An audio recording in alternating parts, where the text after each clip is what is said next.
I'm Dr. Scott Lyons, and you're watching or listening to The Gently Used Human. Have you ever had a gut feeling, some inner knowing that wants to dictate your actions, a whisper from within that seems inexplicably attuned to future events, or those prickles at the back of your neck signaling a silent alarm of potential danger, or noticed a string of coincidences that felt almost mystically aligned? Where do all those signals come from, and what do they mean?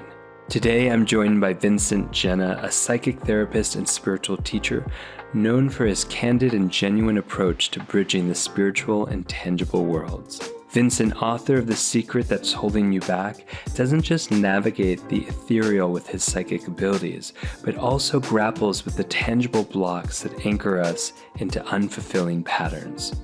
Navigating through the science and mystery of intuition will uncover the dynamic dance of vibrations and explore the intricate balance between human ambition and spiritual guidance. We'll attune to the subtle art of deep listening and honor our inner voice amidst the noise of our material world. Are you ready to explore, question, and perhaps discover? Let's do this. There's a couple of really good surprises coming up for you soon. Oh my God. I'm not telling you. Oh, what a fucking tease you are! If I hadn't said it before, officially welcome to the Gently Used Human podcast, Vincent. Oh, yes. You tease, you psychic tease you. Absolutely. I have to have my fun in life, Scott. I mean, please. I got to dangle the future in front of you. That is seductive. That is cruel. That is hot to trot. 3 opportunities coming up, then you have to choose 2 of them. You won't be able to do all 3. Use your insight to choose the wisest and the best 2, not necessarily the financially best. Mm-hmm. I'm going to get greedy and choose all 3. Because I got free will! Yes, you do have free will. You just don't have all the time in the world. That's painful to hear. I know. That's so painful. True. It's true. I'm totally titling this the psychic tease. The psychic tease, absolutely. Go right ahead. I love that. I have never been thought of as a tease before in my life. Are you kidding? So now I am feeling great about myself because of that. Bless a Long Island Medium TV show. But for your TV show, it should be called The Psychic Tease. Oh, I do like that. I do like that. Good, that right? might be the niche that will get me my TV show. Wait. I've been trying for a while. Is my opportunity in the future being the executive producer on The Psychic Tease? I would love that. As long as while you're producing, you're wearing a Speedo. Oh my goodness. No. Oh, listeners at home, I just got a Speedo for the first time. Did you really? What color? No, let me tell you, there's a couple of colors, isn't it? There's 2 of them. I mean, I ordered 2 at the same time. But the one I prefer is all black. Oh, all black. Yeah. Oh, wow. Okay. Yeah, I wonder if that's in your color scheme, though, Scott. How does you mean like my aura color scheme or like my actual your image color scheme? Oh, well, you need to have that done because there could be some other colors that would bring out even more of your highlights, more of your internal colors. Oh, my internal colors. I thought you meant the highlights I got last week. No. No. A black Speedo will tend to bring out your dark side. Oh. Maybe that's what I'm looking for. I think so. You want a cutting edge. That's what I feel that I have been an innocent angel my entire life. Which is... And I'm looking to reshape my... I'm looking to reshape my image, thank you. You don't need to reshape your image. You just need to be all of you, and you'll have both sides. Oh, okay. You're automatically, you have no desire to be something else unless you're already that person. That's true. The only reason why you're inspired to be that, because it's something inside that you haven't had a chance to truly experience, and you love the idea of letting it come out. So you use things to help you bring it out. I wasn't sure if that was a euphemism there, but I also like the analogy and the truth of it. Yes. It is. Ladies, gentlemen, boys, girls, and all the rest of us, welcome to the Psychic Tease Show.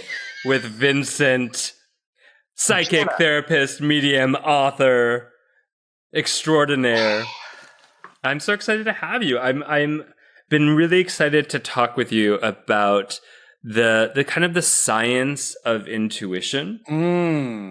And there's something about, I don't know, reclaiming each of our intuition and normalizing it. And sometimes science is a helpful way of bringing that in. Not always, but it can be a way of going like, hey, there's something in you that is beyond always cognitively knowing. Like, we're always gathering data, right? There's so much data in the world, so much information, so many things coming at us.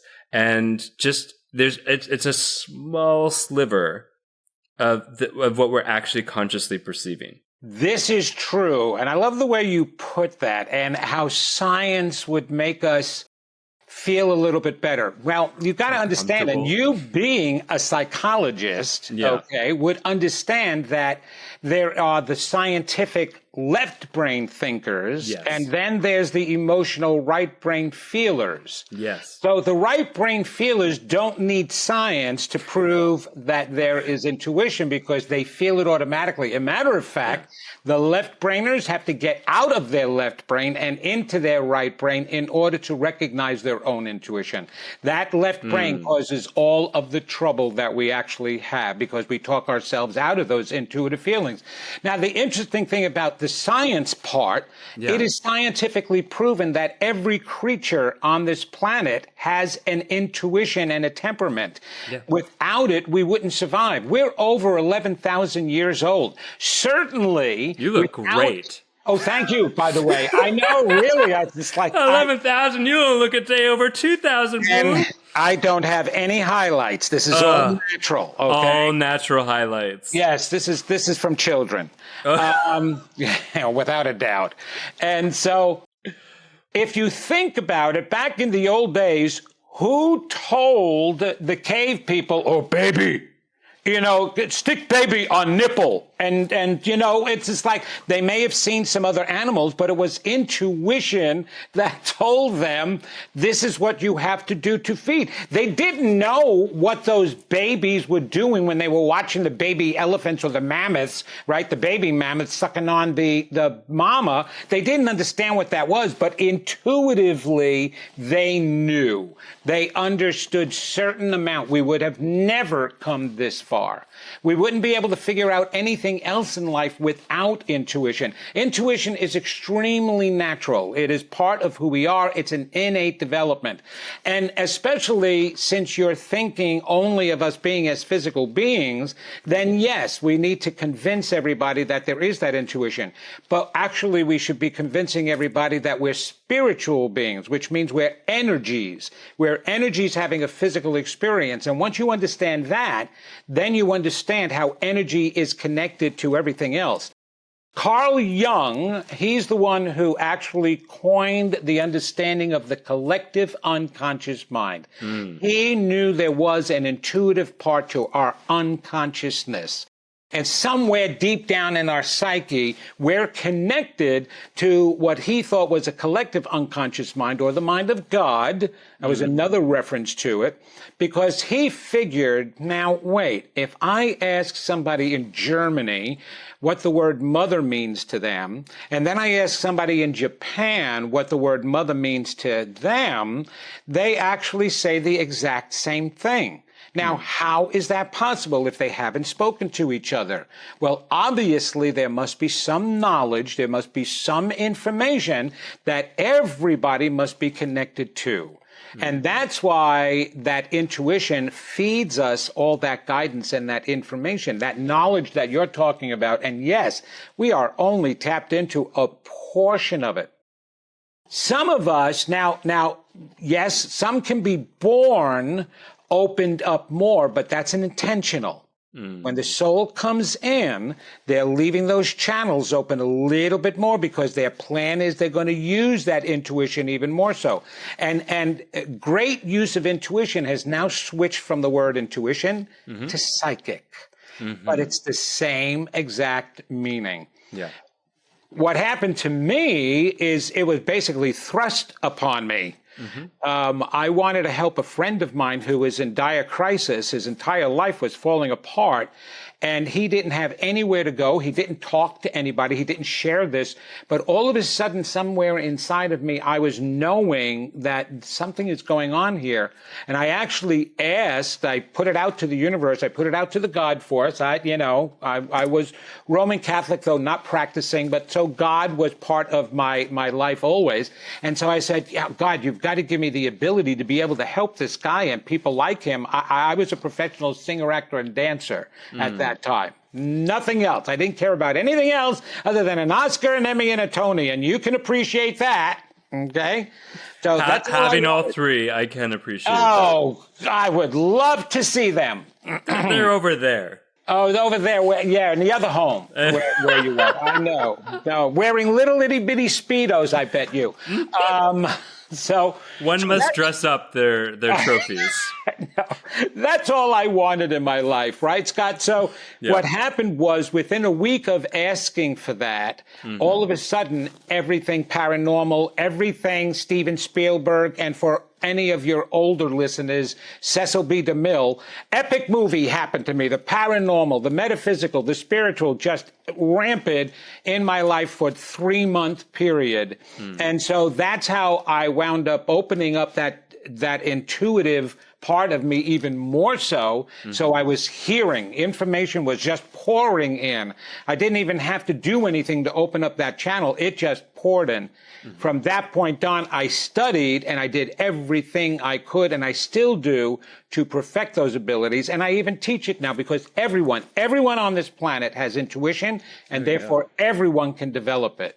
Yeah. So the science is that it's part of, we have arms, we have blood, we have a heart, we have brain, we have thoughts, we have feelings, we have intuition. It's part of the anatomy. It's part of the innate structure of who we are.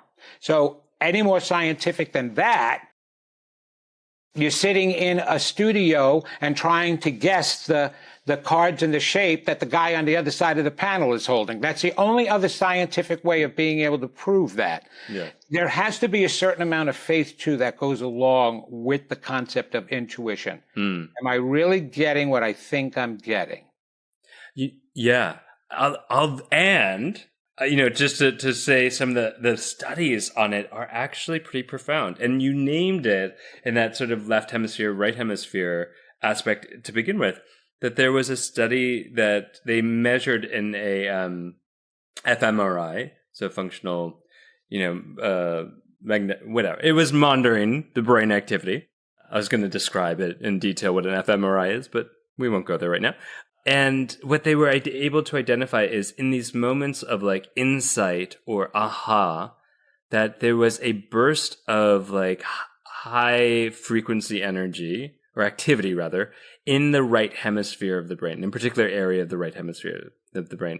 Now, I don't think for me that intuition is just happening in that little part of the brain. I think it's a reflection that it's happening within the whole being.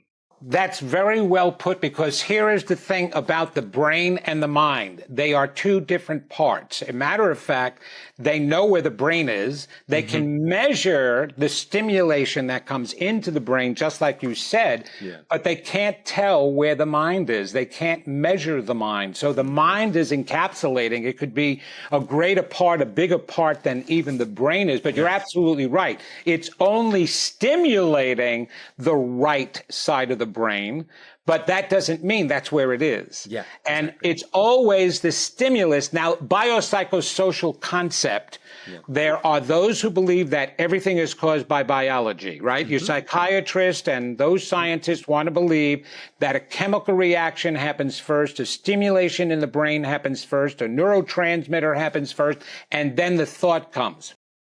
Wrong.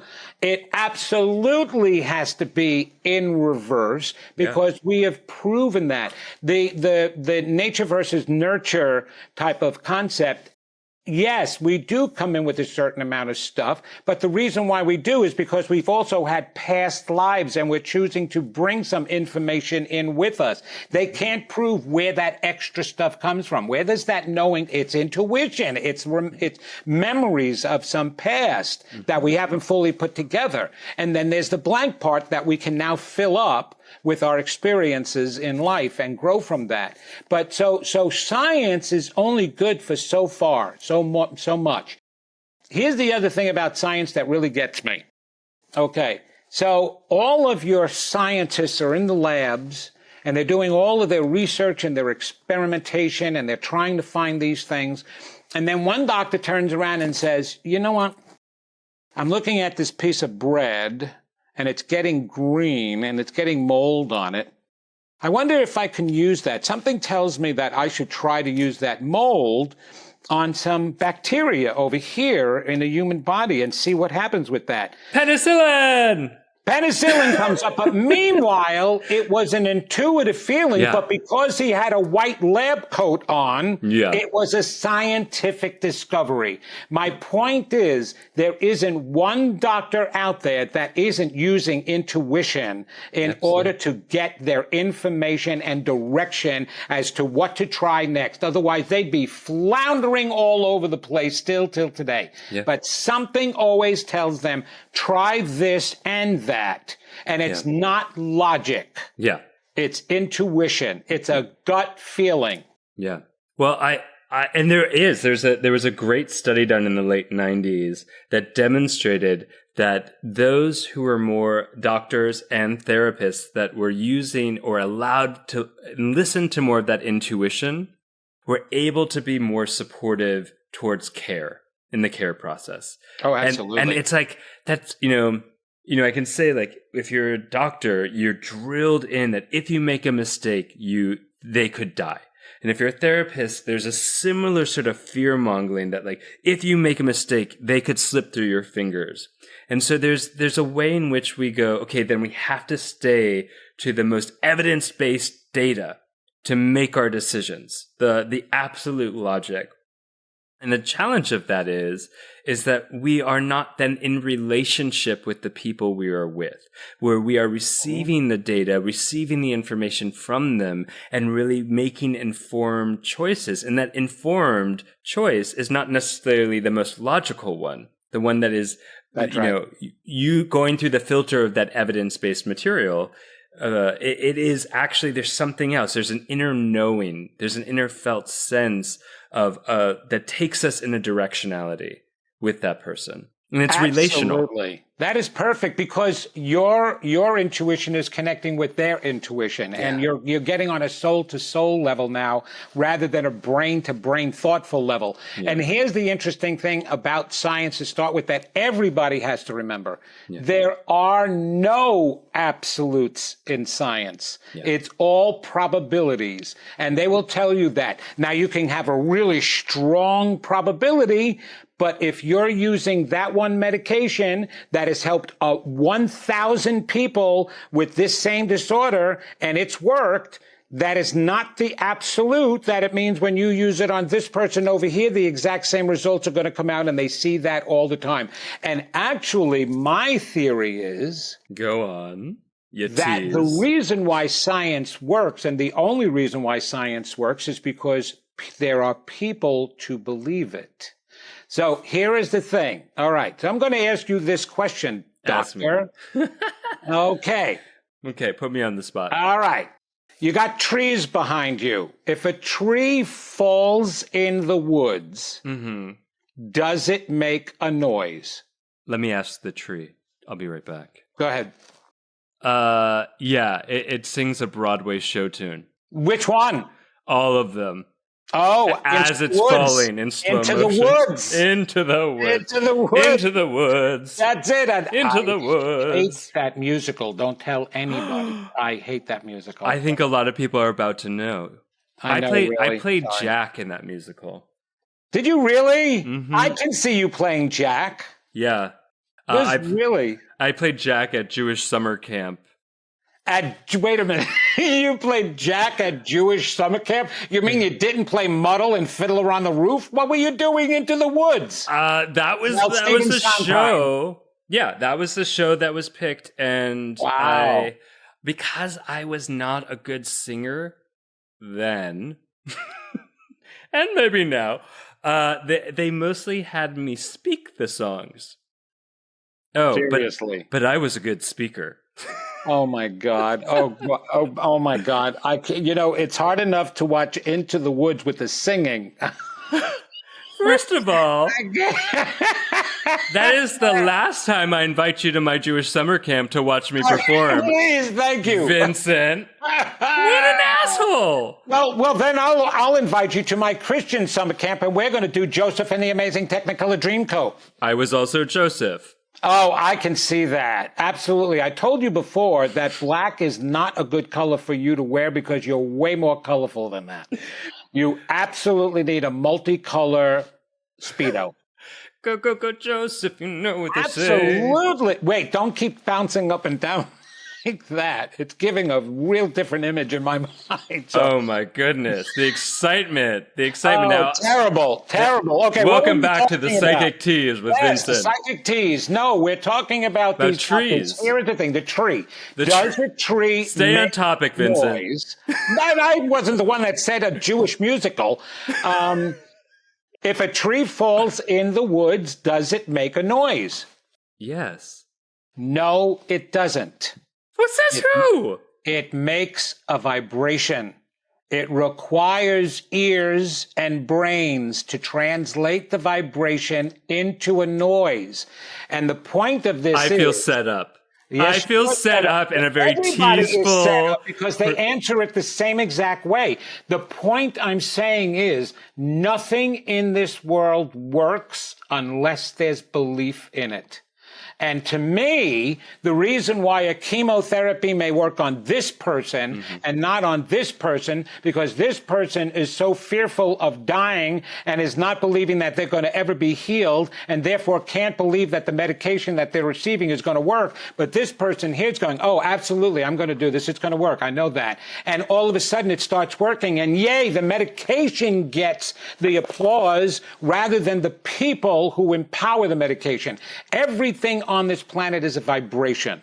We are a higher vibration than everything. When we were created, we were told right from the get-go that our energy would have dominion over all other physical energy in this universe. What is meant by that dominion? Oh, that we can control it and do anything we want with it? No, is that we influence it. So therefore, everything created that's physical in this planet is completely empowered by our beliefs in it or disbelief in it.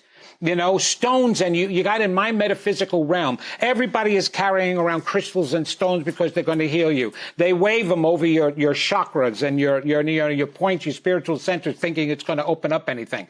A stone only is empowered by our belief in it. It has properties now, and it has different properties, but nothing can come from that stone unless we give it the juice. We give everything the juice here, Scott, and that's the reason why science will work, because there were people who wanted to believe in science. Yeah. And science will always work because of that. And it will, and sometimes it doesn't. Sometimes it messes up. But if you follow the same formula all the time, shouldn't it work the same way all the time? But it doesn't. That's fair. Not all the time. I want to take a moment to give a loud shout out to the Embody Lab, which is one of the most incredible resources for body-based and somatic therapies. This show is all about healing, and the Embody Lab does exactly that. Whether you're on your own journey of transformation and discovery, or enhancing your skill sets in your career as like a coach or a therapist, a body worker, or really any career where you are supporting other gently used humans, the Embody Lab is your place for deep, inspiring, and impactful workshops, certificates, masterclasses, and an incredible community of like-minded folks. I love the Embody Lab. And so do so many other people that call it a platform to come home to over and over again. The Embody Lab is giving my listeners an exclusive offer, a one-time 10% off code to enhance your embodied well-being. All you have to do is go to theembodylab.com and use the code GentlyUse10 at checkout.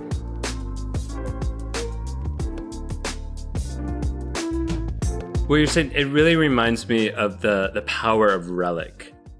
Have you ever been to Israel? No, we do want to go though, my wife and I. So when I went to Israel when I was quite young, and I went into Jerusalem, and I went into the Christian quarter, and I went into all the different quarters in Jerusalem, and what I found was when I was in contact with the wall, like the wall, the Western Wall, or the stone on which they had said Jesus was laid to rest on.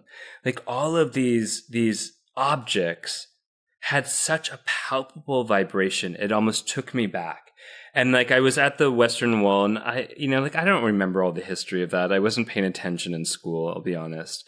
But when I touched it, I started crying.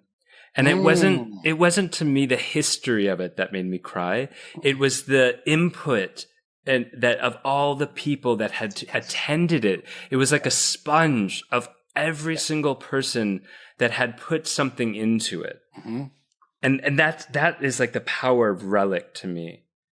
And so that's the power of vibration.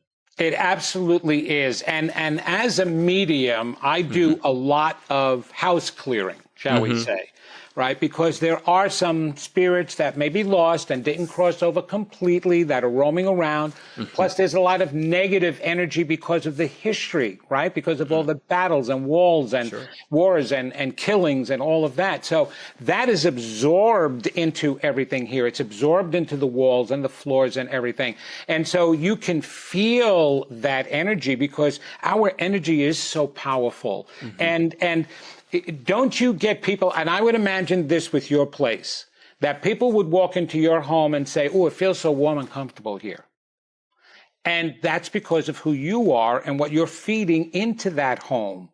You know, there are homes I've been into that have been very cold, you know, and usually when you have a conversation with the owners and the people who live there, they're going through or been through some strife. They're hiding their emotions. They're not very warm people. They are cold people. And so the home feels that way itself because those walls absorb the energy that you are feeding it because we are such powerful beings with such powerful energy. So that in itself truly is a science. Yeah. And they can measure a certain amount of it coming off of us. Yeah. And they can measure, you know, you have all these EVP machines that measure, oh, there's ghosts over here. You know I'm picking it up. But they also could be picking up the actual energy that was left behind. And so that's one of the things that I do decipher when I go around, and whatever I do, wherever I am, I try to clean it and help. If there are spirits there, I try to send them beyond and get into those so-called heavenly dimensions. But if there's other energy in there, there's always ways of clearing the negative energy out. But yes, it's very empowering. And intuition taps into all of that. I had a friend that once said, energy can neither be created nor destroyed. It can only be transmuted. That's right. Either positively or negatively. It can be charged, and it's charged by us. That's why I'm such a believer that our energy causes our illnesses as well as our health, our well-being. I have a book, The Secret That's Holding You Back, and in there I list 5 reasons why we do become ill or why we even have accidents. Why is that manifested around us? Because if we are these energies, then absolutely we're influencing the outcome of our lives, and we are connected to a power that helps us do that. Right? Yeah. We don't have a battery strapped to our butts, you know, like the Energizer Bunny. Speak for yourself, my friend. Well, that's the vibrator. That's not necessarily. Oh my gosh, my mother listens to this. Oh, does she? Oh, yeah, and she's a wise one. Do not think that she doesn't know you by now. Oh God! Oh God! You know you're getting married. Oh. No, I didn't mean to tell that. That's the future. Rude. Okay, no. Oh, rude. No. I'm going to marry myself, thank you. No. I think I'd like to take a moment just to like list out some of the ways that we as humans might experience intuition. And that can be like having a gut feeling or an intuitive hit, feeling things in your body, like could be like goosebumps or pressure or relaxation, could be feeling other people's emotions or physical pains. It's that direct sense of knowing. It could be hearing thoughts that seemed to be other than your own, pictures or images kind of dropping in. Do you want to add to that? No, like that's all. You're naming all the clairs, clairsentient. Yeah. I tend to be clairol, and I used to use clairol when I wanted to get rid of my grays. Now I use clairol in order to tap into my intuition. So we can hear with our mind's inner ear. We can see with our mind's inner eye. We can feel with our senses physically and emotionally. We can know, clairsentient, where we really know something that's being told to us. So it drops in all different ways, like you said, that way. But the most important thing that people have to do is there's a couple of things. First, you have to believe that that's part of who you are. That is that it's an innate ability that we all have. You got to believe that first. If you don't believe that, then you're not going to pay attention to anything else that goes on. Yeah. People are missing their messages constantly, right? Yeah. And because so many negative messages have come up from the unconscious mind, that those original messages that I call the I'm nuts, I'm not good enough, I'm not lovable, you've got a protective layer there that your brain has created to kind of shield you from those beliefs. Unfortunately, your intuition comes from the same unconscious level. And so if you're pushing down some of the negative beliefs, sometimes you're also pushing down some of the positive guidance. So you don't trust it when it comes up. I'm getting the feeling that I shouldn't go to that party tonight, that I should go and watch a movie instead. Oh, that's silly. Then all of a sudden the logic kicks in and the left brain starts thinking, oh, I want to go to the party. What's going to happen at the party? That's ridiculous. Then you go to the party with your friends and a fight breaks out. Somebody lands on your table. The table falls on you. You break your leg and you walk out of there going, I've always got such bad luck. I don't know why these things happen. And it's all because you didn't listen. You didn't listen to that inner voice. The inner voice, you have to honor it. Yeah. Ralph Waldo Emerson was a philosopher, a very famous philosopher, and he wrote in essays. And one of his essays was entitled Self-Reliance. Go read it, because in it he says, the best thing that a human can do is listen to her or his own inner voice. Because number one, if you're going to make a mistake, it's only a mistake based on your own voice, not your neighbor's or your best friend's or a family member's idea and direction, right? It's yours. Second, the intuitive part becomes stronger when you listen to that inner voice. And so you're keeping your ears open. You're keeping your senses open. What am I feeling? I believe that every guy who ever died of a heart attack had warnings before the heart attack. Has to, because your body is a communication machine. It's constantly communicating with each other. It's absolutely going to let you know something's going on before some disaster happens. And you get so many people, oh, I never knew, or that survive a heart attack. Oh, I didn't even know I was having a heart attack. Well, didn't you say you had some pains in your chest last week? Yeah, but that was something else. That wasn't the heart attack. People aren't listening to the cues. They're not listening to their senses. They're not listening to the inner voice. And when some people do, and a large majority of people do listen, believe it or not, It absolutely has helped them in numerous ways.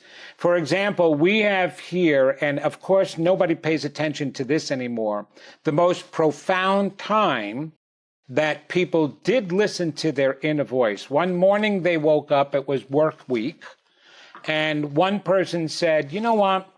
My kid's been taking the school bus to school, all week, and I came home from work. I didn't get a chance to say, I'm going to drive them to work today and just go in a little bit later. Or, you know what? I'm going to do my errands at the beginning this morning. And instead of coming home late, I'd rather just do it in the morning and get it done with, and I'll go to work a little bit later. Or, you know what? I'm going to take a me day. I'm taking the day off today. I don't feel like going to work today. And you know what day that was? September 11th, 2001. That's right. And many people did that. Because the one thing about intuition that's fabulous, it doesn't come up as a horror. It doesn't come up as a fear. It just comes up as a redirection or a clarity of some kind. And all those people who listened to it never got to work that morning when those towers collapsed. Now, many of them are suffering from survivor's guilt, but they listened to their intuition. Does that mean, all the people that suffered and died in that, they didn't listen, so they were a bunch of fools? No, it's very easy to get caught up. It's very easy not to listen. It's very easy to have the mundane of life on your mind 24/7, and so you can't get a chance to listen, and you don't hear that because it's all jumbled up with all the other nonsense. But to sit there and to intentionally, this is what I want everybody to do. And you can do this in a form of meditation if you meditate. But the idea is ask a question for yourself. Ask a question that you would love to have an answer to. Mm-hmm. And put it out there in the universe. This is what I really would like. What am I supposed to do next? I believe that I will get an answer if I ask this question. So put it out into the universe. Now, a lot of people are telling me, but I've asked all the time and and I'm trying so hard to figure out, but I have all these blocks. The block is you're not listening to the answer. And sometimes you don't want to hear the answer. Mm-hmm. Okay? But put it out there. Put a question that you don't mind, whatever the answer is going to be, you won't mind. Just put it out there and listen and look for the answer. Listen to your body. Listen to the inner voice. And you know what? People say all the time, am I making that up? Or is it just my imagination? Yes, it is your imagination, but that is the greatest gift we have, to hear our intuition. And actually, Spirit, God, guides, talk to us through our imagination. Albert Einstein knew that. He said, tell me what God is thinking, the details I don't need to know.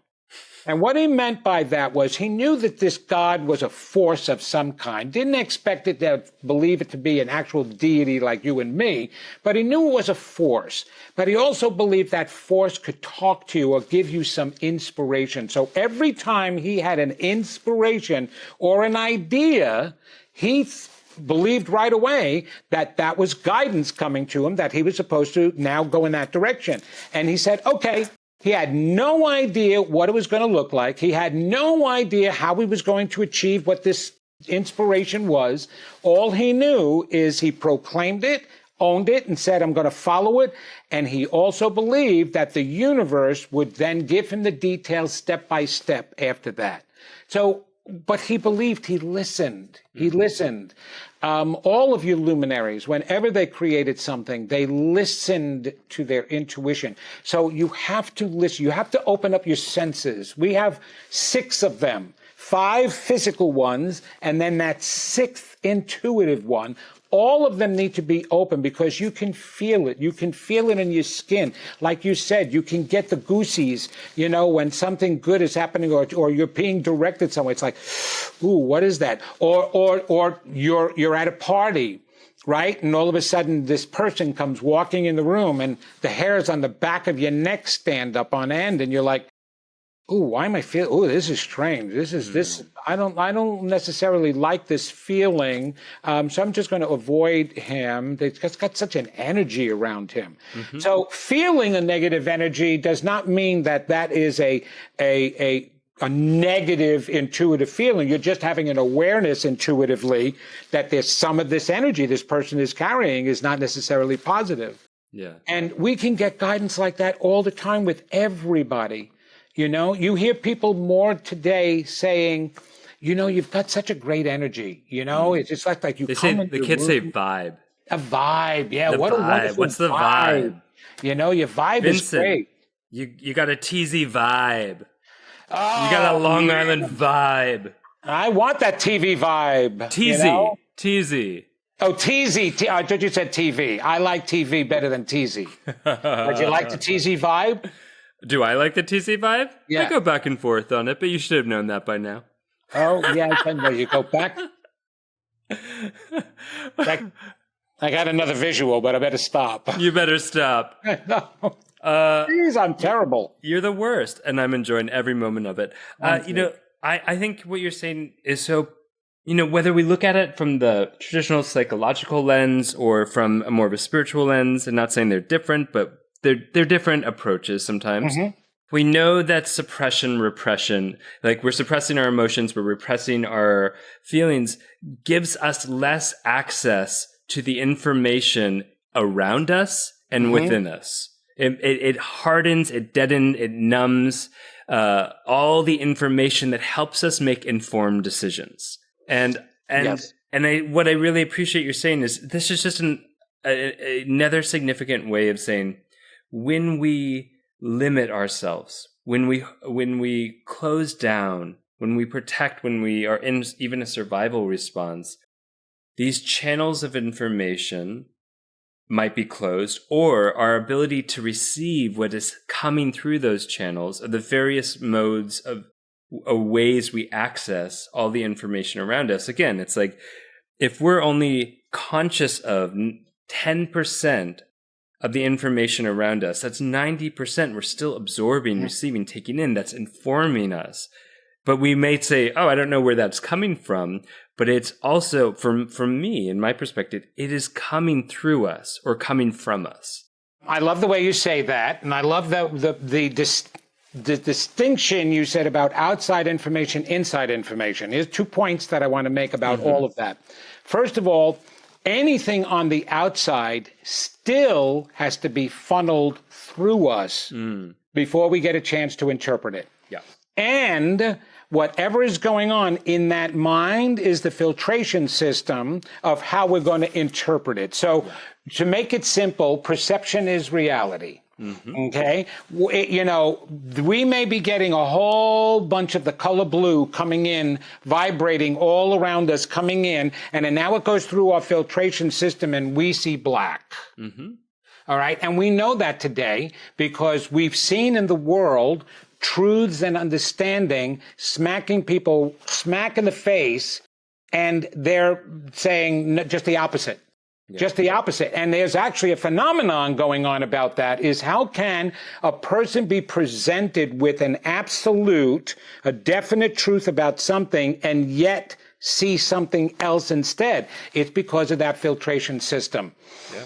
It's the same thing. That filtration system I called a channel. And in actuality, I would like everybody to get this visual because I think it will help them simplify the process. We feel a lot of things through our heart, physically and emotionally. We always said heartfelt feeling, or that's broken my heart, you know, my heart is breaking. And they're purposeful. As a matter of fact, scientists have discovered, doctors, that there are 40,000 cells in your heart that match 40,000 cells in your brain. And so they are believing that those 40,000 cells are in indications of a separate mind. A separate mind. A matter of fact, they are testing that. There is a satellite that encircles the globe that the United States put up that measures positive energy on the Earth. Okay, positive energy on the Earth. And so they've been measuring it for a long time now, and all of a sudden, again, we'll bring this back up, There was one time that the energy, the positive energy, spiked so high, it surpassed all the other spikes that were ever felt and measured around this globe. And that, again, was 10 minutes after the first plane crashed into the first Twin Towers in New York, because everybody started praying. And because of that, they created a global coherence, and even there's a heart math is a science now that's being studied. It's a great organization. Right. It's wonderful. Howard Martin, I know personally, I worked with him. He was one of the developers of heart math. And their belief is that the heart is actually directly connected to the earth. My belief is that the mind and the heart is your soul's mind. And it's just there to help you feel. But in any case, think of this channel being in that area, like a tube, whatever you want to envision this channel. And the channel opens and closes. It opens and closes, okay? When the channel is open, you can receive all that information coming from your soul's mind, where the intuition comes through, and you can get fed from the outer world through that channel and be able to interpret it and feel it and gain the benefit of it, right? As long as the channel's open. Yeah. If the channel's closed, you don't receive anything, or minimal squeezes through. What opens and closes the channel? Your state of being, your state of mind, the way you believe, all that nonsense that we've been through growing up, the negative messages we receive from our environment, closes that channel, which is why it's so difficult for people to hear their intuition. And as soon as you start releasing some of that, or putting yourself in a good state of mind, whether it's through meditation, whether you're taking positive steps in your life, self-healing steps, whatever you're doing on a spiritual journey, it doesn't matter. As long as it's positive, you're feeling love in the children, you're feeling love in the animals, whatever it is, you're opening up that channel. And when you open up the channel, the information can come through. I teach psychic and mediumship classes, but part of the class ritual that I teach is having people work on healing themselves and clearing out that junk. I can make the best psychics in the world, but if they've got a whole bunch of nonsense in there, they're not going to be able to use any of their abilities whatsoever. They won't hear anything, or they won't be able to interpret it correctly. So that has to be cleared out, and that channel opens and closes, and that allows us to hear. So that would be the third step. The first step is believe you've got intuition. The second step would be listening to everything coming in. Keep your ears, your senses open. And the third is clear out your closet of all that garbage. Take the junk out of the trunk. You will absolutely hear better. I love that. This show is also brought to you by the absolutely stunning and powerful tools of transformation that are created by Omala. Oof, even the name Omala transports you to a place of flow and vitality. These are some of my favorite products ever. They have an amazing color-changing yoga mat that responds to your temperature and presence and reflects back your posture in real time. There's this incredible smelling skin balm candle that heats up to activate all the essential oils and vitamins that your skin has been craving. I mean, look, if I could live in a giant bath of this candle, I would 100% do it. They also have these journals that lead you into profound insight, and then you get to plant those journals to create a stunning flower garden. What? I mean, if that's not deep and inventive, I don't know what is. If you're someone who desires to live a luxurious flow of life and who believes in transformative wellness, then you have to check out Omala. Omala is giving my listeners an exclusive discount to treat yourself to something that is as special as you, boo. All you have to do is go to omala.com, that's OMALA.com, and use the code DrScott10 at checkout. And a portion of every purchase goes to an incredible charity. You got this. I have one more question for you, and then I want to go into an experience. So how do you discern the difference? Because all that information, the things around us, channeled in through the filter in what we call our perception. And then how do we discern the difference between what we're imposing from our historic nature as an intuition or as a gut feeling or as a response versus a true intuition? Ooh. Fuck. I know. Well, I do get asked that all the time. Okay. Oh, well, now I feel less special. But you asked it in a different way, Scott. You're welcome. Do you feel better now? You always make me feel good in a creepy kind of great way. Good. I'm hoping when the show is over, you'll be able to take some of me with you and continue to feel good. Oh, we shall see, my friend. All right. Well, hopefully. I can dream, can't I? Always. So here is the answer to that. For the most part, the human will definitely conflicts against the spiritual will. The spiritual will is that intuitive information that's coming in that you're talking about. Yeah. There's always conflict going on, okay? Mm-hmm. A matter of fact, when one of our spiritual leaders was down here and he quoted a prayer, people asked, how do we pray? And he quoted this prayer, and in the prayer it said, thy will be done on earth as it is in heaven. And what he actually meant by that was listen to the higher part of you versus the lower part of you. Mm-hmm. So he was able to distinguish that there would be a discernment, there would be a difference between both voices. Mm-hmm. The human voice tends to be more negative. The human voice tends to be more doubtful. The human voice tends to be more fearful. I don't think I should do that. It's also over willful. Your intuitive voice, people turn around and they tell me all the time, I'm so confused, I don't know what to listen to. I say, you're not confused, you're conflicted. Mm-hmm. You know darn well what to listen to. And here's the thing about that, Scott. Everybody knows the difference between their intuition and their human will. Because they know they shouldn't be going by the human will, but they want it so bad they're going to follow it anyway. Mm. There is never a time where you have these equal inputs and both are absolutely reasonable, and both have the same positive outcomes. It will never be set up that way, because if that was the truth, your intuition wouldn't need to chime in. Mm. It chimes in with a feeling, and the feeling isn't just a little twing in your butterflies in your tummy area. It's not. It chimes in with a knowing. Mm. I know I shouldn't be going out with that person. But you know what? Maybe I'm wrong. No, maybe that's wrong. Maybe I'll give him a chance. What can go wrong? What can go wrong? I'd forget it. That's dumb. Our two gifts are intuition and intellect. Hmm. But one we're supposed to go off of all the time, and one we're supposed to use to help the other.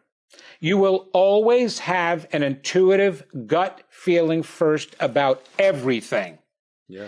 The intellect is there to help you label the gut feeling. Mm-hmm. Mm-hmm. But we don't just end at labeling it. We keep chattering and talking ourselves out of it, and sometimes trying to talk ourselves into it. Oh, I know I should do that. Do I want to do that? Oh, God, if I do that, though. And back and forth and back and forth. But most of the time, 99% of the time, you will know the difference between the two. Otherwise, we're victims. We're victims to just stimulation coming in, and there is no way to figure it out unless we have some type of logic. Maybe logic will help us, but logic without intuition is nothing. It's valueless, because there has to be a feeling backing up the thought to know that this is the best way to go. I love that. And there's such a truth even in our anatomy of that the majority of all the information we're collecting in our body, it goes up to the brain. 80% goes up to the brain. 20% of information that we have goes down from the brain to the body. 80% goes up. So I just really appreciate all these parallels in that way of yes, the science is the way that our body actually is. It's like we are collecting information from every part of our cell, and that collects up to a place of rising above to a level of being recognizable. But that information is deep within us. Oh, it totally is. It's part of us. We set ourselves up that way purposely. Set ourselves up that way. But free will and conscious thought controls it all. And the funny thing is that people have to understand only 2 to 5% of the entire mind is in conscious awareness. Yeah. 95 to 98% of the mind is in unconscious awareness. So when people are walking around telling me and trying to convince me they know themselves, I'm like sitting there laughing going, no, you don't. You only know 2 to 5% of yourself. Yeah. You have no idea what's going on in the 95 to 98%. But you know how you find that out? The outcome of your life. Do you have in it what you want to have in it, or do you have in it what you don't want to have in it? Then you know what you're really thinking deep down. That's the whole premise of my work and my book, The Secret That's Holding You Back, is all about that, is that people have to understand that there are the two highest functions of the human brain is 1, to keep us alive, highest function. 2, to protect us in order to keep us alive. So in other words, like a physical way that the human brain protects us is the coronavirus came around, and with it was a fever as a symptom. Well, in actuality, the virus did not cause the fever. The brain did. The brain intentionally raises your body temperature to make it an unlivable environment for the virus. So that's the way it can protect us physically, as well as so many other ways. But if we have emotional pain, what does it do to protect us emotionally so that we can function on a daily basis? It will create a whole new set of beliefs for you. So instead of walking around thinking, I'm a piece of dirt, I'm not worthy, I'm not lovable, it will make you believe something else like, well, it's his fault. He's the reason why I'm not doing well in my life. Or that's the reason why. Oh, I have no money because of the economy or because of the government. Oh, I have no love in my life because they're all idiots. I'm in the wrong place. There's nobody here that's good for me. All of those are excuses and reasons why we're not seeing, like you said, repression, suppression. We are suppressing intentionally those truths. Okay, so why does that matter? If we're functioning on a daily basis and we don't have any mental pathologies, all right, and as you and I, we learned in school, we want to teach coping skills, but in actuality, teaching coping skills has gotten in the way of people developing spiritually because we are connected to a greater force. We're body, mind, and spirit, not just body and mind. And so when we want to manifest now, because we've been taught and we've seen in history that we can manifest, where does that come from? That comes from our unconscious beliefs, not our conscious thoughts. We could never be attached to a power with our conscious mind, because that would mean the moment you had a thought, something would instantaneously happen. As a matter of fact, they're actually teaching it a little confusing. They say thoughts change. No. Thoughts do not change and thoughts do not create. Beliefs do. But thoughts influence your beliefs. So that's why you have to have different thoughts in order to change the beliefs. But if you're hiding what you're really believing about yourself, you don't know what to change. You're sitting there going, oh, I believe. Oh, yes, no, I believe. I'm going to believe in the law of attraction. Absolutely. And it's still not working for you. And you're walking around saying, God, it's not working, which was the original title of my book. It's because you don't believe what you think you believe. You've got to get to those original beliefs to get them out of the way and unblock so that the intuition can come up, so that you can create what you want to create, and so that you can live the life of your dreams. And we all have that ability to do that. So well said. Excavation. And have you ever read the book, The Theater of the Consciousness? It's Bars, I think, was the author. And a while ago. Yeah, a long time ago. And great book on like that, on the unpacking of like 2 to 5% of what we are experiencing, we are conscious of. And, in my work, which is more somatic based therapy or intuition in another way that we call the felt sense, we're expanding the range of that 2 to 5% of how we know ourselves and to increase it. And so I love that there's so many different approaches to knowing ourselves in a more expanded way. And yeah, I just really appreciate that. I would love to jump into an experience with you of your work. Okay. Oh, not that, you perv. Oh. I'll go get my Speedo. But in the meantime, I want to bring I go by myself again. I want to bring my producer on, Krista. And I knew you were going to do that. You knew I was going to do that. Yes, because you know I'm psychic, but also because we talked about it earlier. But because we planned it, yeah. That's right. So would a 10 to 15 minute reading feel like a good or shorter for you? Oh, yeah, absolutely. I can definitely do a short reading on Krista. Krista is a wonderful energy that I got from the very beginning. But Krista has a whole bunch of words packed inside of her that need to come out, and they need to come out in written form as well as spoken form. So I find it really interesting that you are producer when actually you could be producing some of your own work and some of your own talks, because you hear everybody, but what I'm hearing going on in your head is you putting it together even in a different way, in a different color, in a different format. And so a book needs to come out of you. There's absolute steps and procedures that you need to be doing absolutely and get it out there. And by the way, please do not complain about your appearance anymore, because the angels are getting sick and tired of your complaints. They said you're absolutely beautiful and you must put your picture on the back of the book. You weren't going to do that, but you absolutely must put your picture. You've got the eyes and you've got you draw people to you because you do have an angelic look. So I need you to understand that and appreciate that about yourself. You make people feel comfortable.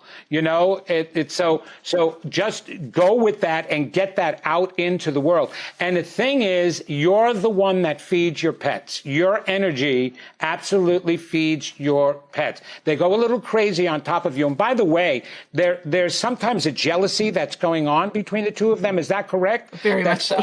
Yeah, absolutely. But it's a jealousy for well, you know, they want to take ownership. You got to remember that they're still animals and they still have that instinctive part of them. They want to own you. They want to own their space. They want to own the toys. They want to own the food. This is like, you know, so you got all of that going on. But I also, okay, one of them is one vomiting at all recently? Yes. Or putting bile? Acid reflux, hon.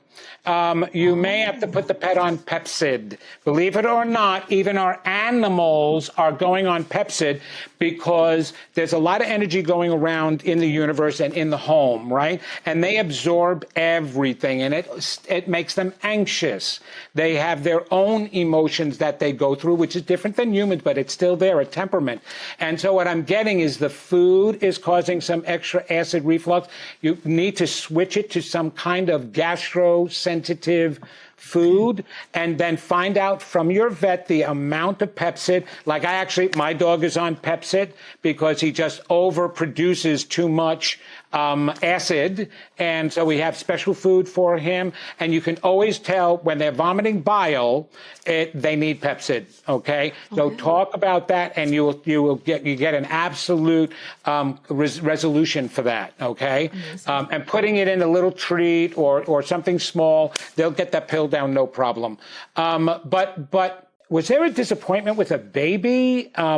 Either having a difficult time, wanting to, not having a baby? What happened with a child for you that caused a certain amount of disappointment? I did have a miscarriage. Yeah, I have kids, but I did have. You have kids, but you did have a miscarriage at that time. Okay, all right. For some reason, I'm feeling the energy of that you're still holding on to in some way, or feeling bad in some way. Got to let that go, because you just got to understand that souls have their journeys too, and they help us out. And so sometimes, and most of the times, we make plans before we come down here. Who's going to be our kids? Who's going to be you? We're going to be married to our parents. All of that stuff. That particular timing, there was no plan. So there was no soul ready to really come down down, and actually any soul could have jumped in, but they thought that it would be best to let this one go. And because the other ones are better timed and in a better space for you. Would you agree with that? Yeah, that. Okay. So, and I know the same thing happened with my wife and I. It took 7 years before my wife could get pregnant with the second child. Well, let me tell you something.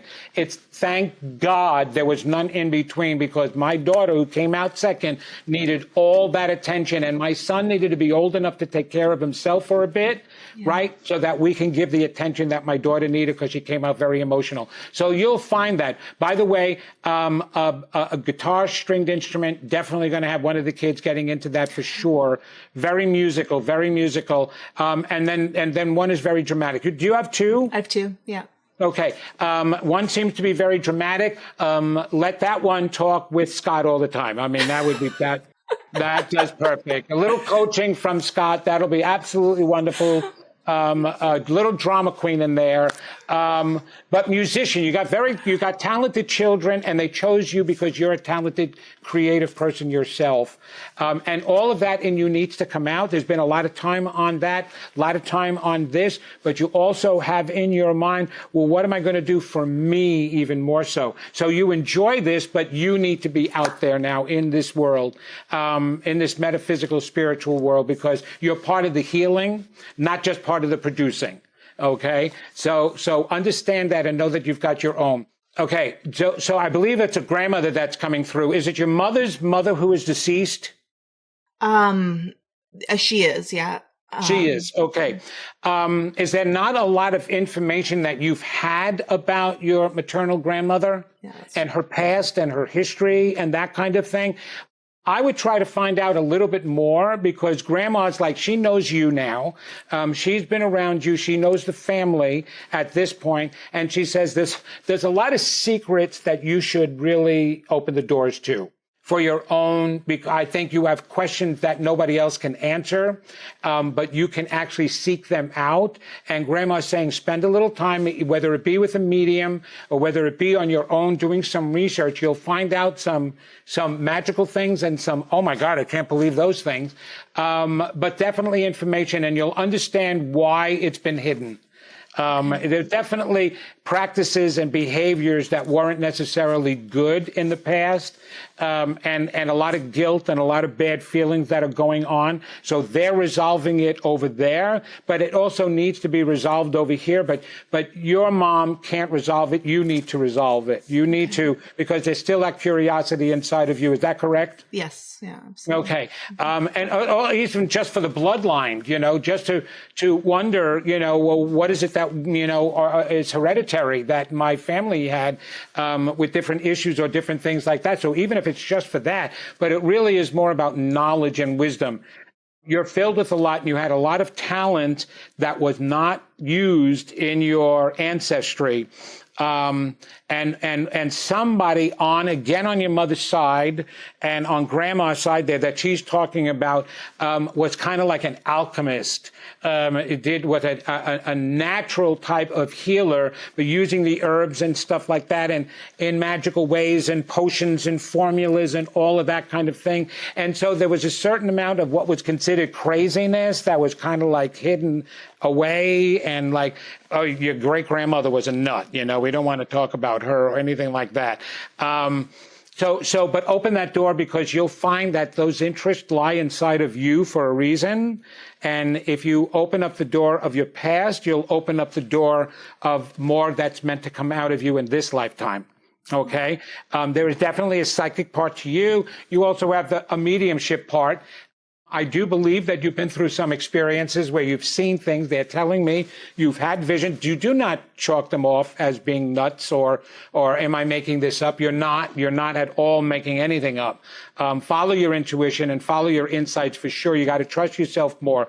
And it's funny that I'm saying this, but this is more of an emotional thing. Let your hair down and trust yourself, right? Stop taking yourself so seriously. You don't need to.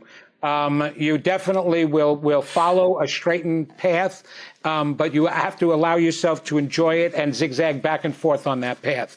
So trust yourself more. Do you understand what I mean? I do very much. Yeah. Thank you so much. Oh, you're very welcome. I wish you the best. Thank you. Thank you, Vincent. Krista, how is that for you? So vulnerable. I'm so seen. Yeah, that was really amazing. Yeah, and spot on. And I just have to tell you that I have been avoiding writing a book pretty aggressively. So that was really spot on. It's fun as a friend to watch like the and like, yep, when waiting for someone to say that shit. Yes, I felt that from you. I couldn't say it, but glad someone else did. Well, that's good. Do you get the thing about going zigzag down the path rather than straight? Yes, absolutely. Yeah. So many layers to that. So many layers. Amazing. Thank you, Krista, for being on, and thank you, Vincent. So open to that. I appreciate that. Yeah, thank you. And thank you, Vincent, for being on The Gently Used Human, giving us a deep taste of what it is to be in our intuition and the rightness of coming back home into that. So thank you so much. Oh, thank you for having me. And Scott, as we were talking in the beginning, we were having a lot of fun. Yeah. And you know what's wonderful about that is I know you've got a lot of your channels opened and cleared, as well as Krista does. The thing is, the more that they're cleared, the more you can have fun with life because you get to see the beauty of it. And right away, I saw your beauty. I saw your humor. I see your soul. And that's such a wonderful thing because we can connect on a different level, even though we don't know each other. And I went there. You went there. I was there. And I welcome it. Absolutely. I went south. They always do, Vincent. Well, I can understand and why you got a Speedo and why I will never be in a Speedo again for the rest of my life. No, I don't want to do that to the public. I want them to keep using their imagination. Imagination. It's the theme of the day. Absolutely. But it's just wonderful that we can connect on that level. And that's how everybody can connect, because that's what we're meant to do, is to really enjoy each other and have fun. But unless we have that with ourselves first, we're not going to have that with anybody else. True. And speaking of connection, where can people connect with you? Where can they find you, get you, book, etc.? Yes. Well, the best way to get in touch with me and connect with me is going to my website at vincentgenna.com, and that's with a Genna. They can connect on all my social media. Also, if they go to Amazon, they can get my book, and it's also sold in Europe, as well as it's been translated into Arabic. So I would hope so. That. Right. Yes, exactly. And so I do have an audiobook version of that if you go to Audible as well, and it's me speaking, so that'll be fun. I do different dialects on there too for some stories that I'm telling. But vincentgenna.com, and you can write me. I write you back. I have a podcast myself called The Genna Effect. And so there's all those information, links are all there on my website, and that's one of the best ways. Thank you for letting me share that. Amazing. Thank you. And thank you for all of you who are gently used humans out there listening in. We love you, and we look forward to connecting more with you soon as well. Thank you, Vincent. Thank you. Thank you for listening to the Gently Used Human podcast with Dr. Scott Lyons and friends. Visit gentlyused.com for fun extras, including submitting your questions for advice from a Midwestern mom. And don't forget to spill the tea and gossip about the show with all your friends and frenemies. And you know what?